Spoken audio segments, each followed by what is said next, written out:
This is the Marxists at the Movies podcast.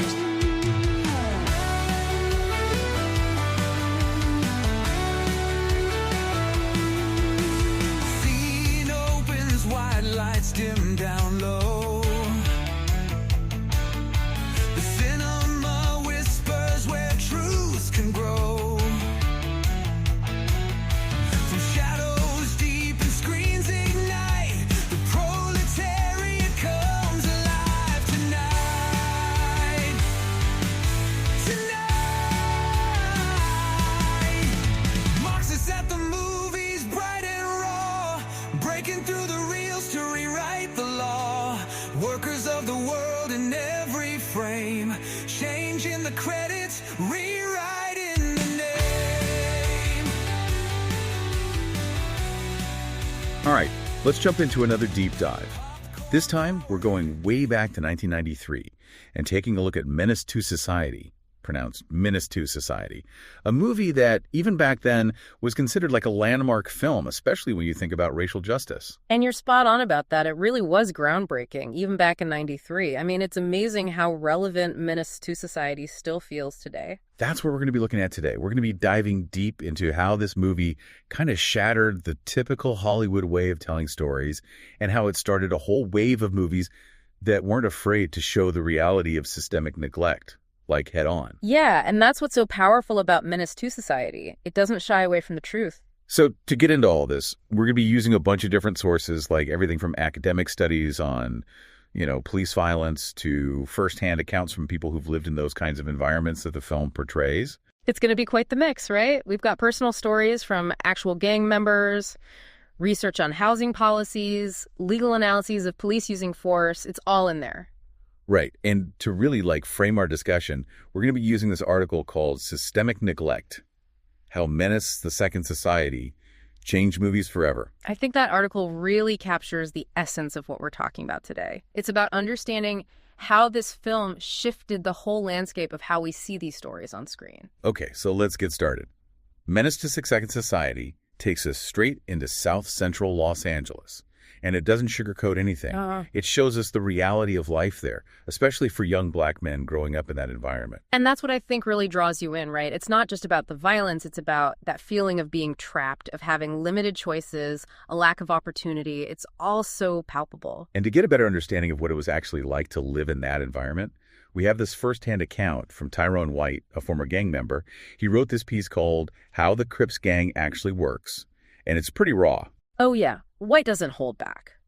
It's eye-opening to hear him describe how being part of a gang was almost like a normal thing in his neighborhood. I mean, it was a way to belong, a way to survive, even. He even talks about this thing they called Sunday Fun Day, where gangs would all gather on Crenshaw Boulevard. Oh, I remember reading about that. At first, it sounds almost like a community event, something positive. Yeah, like everyone just hanging out. But then White goes on to describe this drive-by shooting that happened during one of those Sunday Fun Days. It's just jarring. It's a stark reminder that violence was just an everyday reality in South Central. It wasn't like some isolated event. It was woven into the fabric of life. Yeah. It really makes you think about the characters' choices in Menace to Society and how that environment shapes their lives. It's not about glorifying gangs, right? Yeah. The film is more about getting the audience to understand why these young men make the choices they do. Yeah, it's about showing them as products of their environment, of a system that's failed them. And that's what made Menace to Society so groundbreaking, right? It challenged that whole Hollywood trope of the escape narrative. That typical story where the main character overcomes all odds through talent or sheer willpower. And you're left feeling all warm and fuzzy inside because they escaped their circumstances. Yeah, but Menace to Society throws that out the window. It argues that sometimes, no matter how much you want to escape, those systemic forces are just too powerful. The article Systemic Neglect talks about this. It says the film's bleak outlook and lack of easy solutions really shook audiences and critics at the time. It didn't offer that comforting closure that Hollywood usually gives you. Like with the main character, Kane. He has these moments where you see him wanting something better for himself, but ultimately he gets trapped in that cycle of violence. It's tragic, and you're left feeling this sense of hopelessness, like there's no way out. And that's the point, isn't it? It's meant to make you confront the reality that individual choices are often limited by a system designed to keep you down. So it's a much more complex and challenging message than just saying, work hard and you can achieve anything. It's saying, hey, the playing field isn't level, and for many people, escaping poverty and violence isn't simply a matter of individual effort. So you could say Menace society isn't just entertainment, it's a form of social commentary. Absolutely. And it was a huge departure from how Hollywood usually dealt with stories about urban Black communities. Before this movie, so many films just focused on crime as a lifestyle choice, kind of glamorizing it all. Yeah, like Scarface or New Jack City. I mean, those movies showed the downsides, but they also made it seem alluring in a way. Right, but Menace to Second Society stripped all that away. It showed the brutality, the fear, the trauma that crime inflicts on everyone involved. It was raw, unfiltered, and it really forced you to confront the consequences of being trapped in a system that offers you very few options. The article Systemic Neglect also talks about how the film sparked this huge debate about the role of law enforcement. How police actually perpetuate these cycles of violence instead of stopping them. And to understand that, we need to dig into some of the research on police brutality and racial bias in the criminal justice system. Luckily, we've got two great sources here. Deadly Force, the legal basis of police shootings of unarmed Black males in America, and Mapping Police Violence. Both offer a lot of data and analysis on this topic. Yeah, they both highlight how police violence, especially when it's justified under these vague legal terms like reasonable force, disproportionately affects Black communities. And in Deadly Force, they had this discussion from a Brookings Institution panel where they analyzed that whole concept of reasonable force. It's chilling to hear how subjective that standard can be. It all comes down to an officer's perception of a threat, and that perception can be heavily influenced by racial bias. Mapping Police Violence actually uses data to show that there isn't even a strong correlation between crime rates and police killings. Which suggests that there are other factors at play here, systemic racism being a major one. So even though Menace to Society doesn't directly focus on police brutality, it's still a crucial part of the context. You see it in the constant presence of police, the suspicion, the potential for violence. It's all there in Kane's world. And it's not like this is just a problem of the past. These issues are still very much alive today, which is why Menace to Society continues to resonate with audiences. It holds up a mirror to society and forces us to confront these uncomfortable truths about racial injustice and how neglect on a systemic level is still a major issue. It reminds us that we can't just brush these things under the rug. We need to understand them, figure out the root causes, and actually work to dismantle those systems that keep these problems going. So we've talked about gangs, police, but what about housing? That's another huge part of systemic neglect that Menace to Society touches on, even if it's not super obvious in the plot. You're right. To really grasp what the movie is saying, we need to understand how housing policies have historically created and maintained segregated neighborhoods. And for that, we have this article, Racial Segregation and Concentrated Poverty, The History of Housing in Black America, which really breaks down how the government systematically denied Black families opportunities through housing.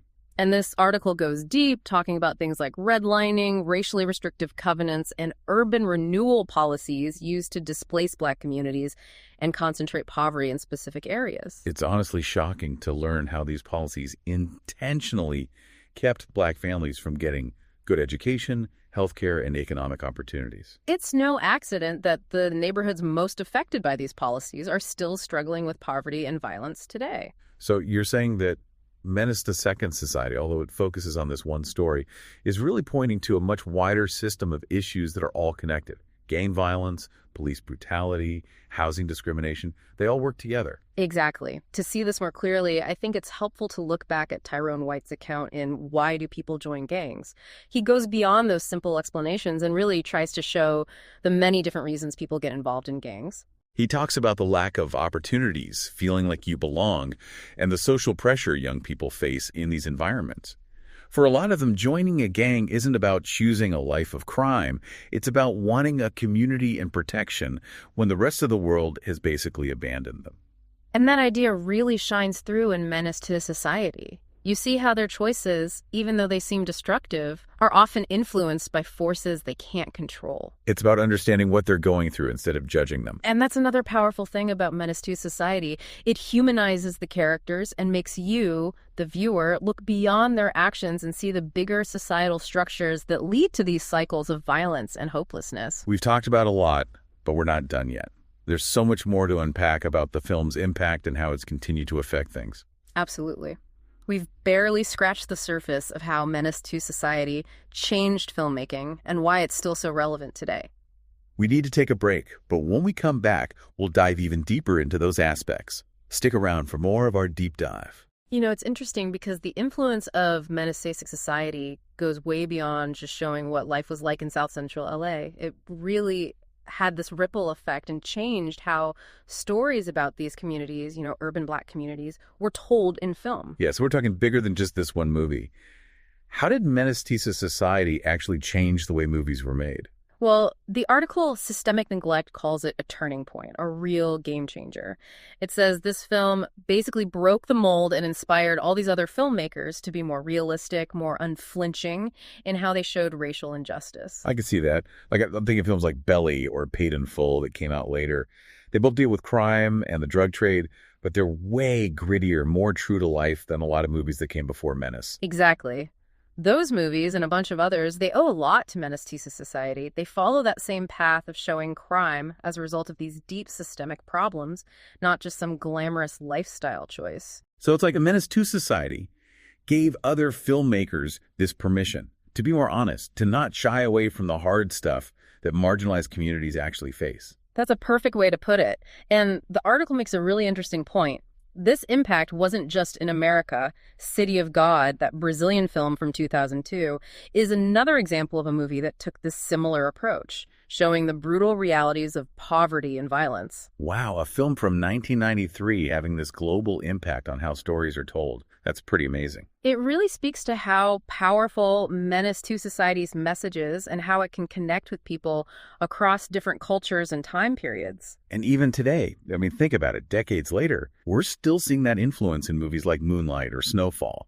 They tackle these complex social issues head on, they don't try to offer easy answers, and they focus on the experiences of characters that society often ignores. It shows you the legacy of Menace to Society, how it's still so present in modern cinema. It's also kind of sad, though, that the issues the film highlighted are still so relevant today. I mean, we're talking over-policing, lack of jobs, mass incarceration. These problems are still huge. Yeah, it's true. And that's the disheartening part. It's almost like the film was predicting the struggles that Black communities continue to face. The article actually argues that Menace to Society might even feel more relevant now than it did when it first came out. Because it forces us to look at ourselves. Right. It's like holding a mirror up to society and seeing that things haven't really changed that much. Exactly. And it makes us ask some tough questions. What have we actually done to fix these problems? How do we build a better, fairer society where everyone has a chance to thrive? It's a heavy topic, Yeah. but it's a conversation we need to have. Yeah. And Menace to Society really pushes us to have that conversation. Before we move on, I think there's one more important thing to talk about. The article really emphasizes how Menace to Society challenges that stereotypical view of gangs. You know, the idea that they're all super organized and structured, like the mafia or something. So it's not presenting them as these one-dimensional bad guys. Right. Remember that account from Tyrone White in How the Crips Gang Actually Works? He explains that, yeah, there's a structure to gangs, but they actually operate more based on respect, reputation, and individual initiative. It's not like some top-down hierarchy where everyone just follows orders. You can see that in Menace to Society, right? Yeah. You see the conflicts within the gang, people switching sides, and all the different reasons each character does what they do. It makes the movie's portrayal of gang life so much more realistic and avoids just simplifying these complex social dynamics. It's about showing these characters as human beings, letting the audience try to understand their choices, even if they don't agree with them. And showing that nuance is key to having a real discussion about what causes gang violence. It's not about making gangs look cool, but about trying to understand the forces that shape the lives of the people in them. Okay, so we've explored how Menace to Second Society changed how films are made, started important conversations, and why it's still relevant today. I think it's time to talk about its overall impact. How would you rate it in terms of what it contributed to racial justice? That's always a tough question. But if you think about how honestly it portrayed the realities of systemic oppression, how it rejected that whole idea of respectability politics, and how it continues to spark these important discussions, I think I'd give Menace to Society a 4.5 out of 5 hammer and sickles. Wow, 4.5 out of 5. That's super high praise. What makes this film stand out so much? It just doesn't hold back. It exposes the raw truth about racial injustice in America, and people are still feeling its impact today. It's a film that demands to be seen, discussed, and argued about. But why not a perfect score? What's holding it back? Well, Menace to Society is brilliant at showing us the problems, but it doesn't really offer concrete solutions. It's more about raising awareness and making people think critically, not necessarily giving a roadmap for how to change things. So it's like a starting point for a conversation, not the end of it. Exactly. And there's always the risk that some people, especially those who don't really understand the realities it portrays, might just see it as another crime movie and miss that deeper message about systemic neglect. That's true. But even with those limitations, Menace to Society is still a huge achievement in storytelling and a really powerful statement about racial injustice in America. Absolutely. It's a film that everyone should watch, especially if they want to understand the complexities of race, class, and power in this country. I agree. Menace to Society is a film that stays with you, and its message is still so important today. It challenges us to look at our own biases, to really examine the systems that create inequality, and to work towards a world that's fair and just for everyone. And that's what makes it so powerful. It's not just entertainment, it's a call to action. As we wrap up this part of our deep dive, I want to encourage you to go watch Menace to Society if you haven't already. Really pay attention to the characters, the systems at play, and the message it's trying to convey. And as always, keep exploring the issues we've talked about today. Don't just take our word for it. Dive into these sources and see what you think. Knowledge is power. Understanding the history of systemic neglect and how it still affects us today is essential if we want to build a better future. We spent a lot of time, unpacking Menace to Society, talking about its impact and all that. But before we wrap up this whole deep dive, I want to make sure we're connecting all of this back to you, the listener. You're absolutely right. It's easy to get lost in analyzing the film and forget about the bigger picture, how this knowledge can be applied to our own lives and the communities we're a part of. Exactly. So thinking about everything Menace to Society shows us about systemic neglect, what are some key takeaways that you hope our listener walks away with? Well, I think the most important thing to remember is that the issues we see in the film, they're not just isolated incidents, right? They're symptoms of a much larger system of oppression that's still affecting marginalized communities today. So it's not just about this one movie or one story. It's about understanding that these problems are deeply rooted in our society. Exactly. And that means we have to move beyond just blaming individuals and start looking at those root causes of poverty, violence, and racial inequality. We have to look at the systems themselves. Menace to Society really makes you confront the ways in which our society is set up to benefit some groups while keeping others down. Another big takeaway is the power of storytelling. Menace to Society had such a huge impact because it was so raw and honest. It showed a reality that a lot of people just ignored or pretended wasn't happening. It really challenged those typical Hollywood narratives and made space for more authentic, more complex portrayals of Black life. And that's something we need to keep pushing for. We need more stories that center the voices and experiences of those who are often marginalized and silenced. Because stories have that power, right? They can change how people think and feel, start conversations, even inspire action. Absolutely. Menace to Society is a perfect example of that. Even decades later, it's still making people think and confront uncomfortable truths. So what can our listener do with all this information? How can we take what we've learned from Menace to Society and turn it into something meaningful, something that makes a difference? That's a great question, and there are many ways to answer it. I think it starts with education, with continually learning about these issues and, being honest with ourselves about our own biases. We can also support those organizations and groups that are actively working to address systemic inequality, whether it's through advocacy, helping people directly, or community organizing. And on a personal level, we can make a conscious effort to have those tough conversations about race and privilege, even when it's uncomfortable. It's about understanding that we all have a part to play in creating a society that's more just and equitable. And Menace to Society serves as a powerful reminder of what happens when we fail to do that. Before we wrap up completely, I want to go back to one of the key themes we've been talking about, that idea of respectability politics. Oh, yeah, that's a huge part of Menace to Society's message. The film completely rejects this idea that marginalized groups have to conform to mainstream standards of behavior to be worthy of respect and equality. It pushes back against that whole notion that if you just dress the right way, talk the right way, avoid certain things, then society will accept you. But Menace to Society is saying, no, True equality isn't about fitting in, it's about being your authentic self and demanding respect no matter how you choose to express your identity. It's about dismantling the systems that create these hierarchies of respectability in the first place. And that's a really powerful message, especially for young people who are constantly told they need to fit in to be successful. Menace to Society says, be yourself, be proud of who you are, and demand the same rights and opportunities as everyone else. And that message ties in perfectly with the film's core theme of systemic neglect. The film argues that we won't have true equality until we break down those systems that create and maintain these disparities. So as we end this deep dive, we want to leave you with something to think about. How can we, each of us, challenge respectability politics in our own lives and in our communities? What are the ways, maybe even subtle ways, that we judge or dismiss others based on how they look, how they act, or the choices they make? And how do we move toward a society that's more inclusive and accepting, where everyone feels valued and respected no matter where they come from or what their circumstances are? These are the kinds of questions that Menace to Society makes us grapple with, and I think they're essential for anyone who truly cares about social justice.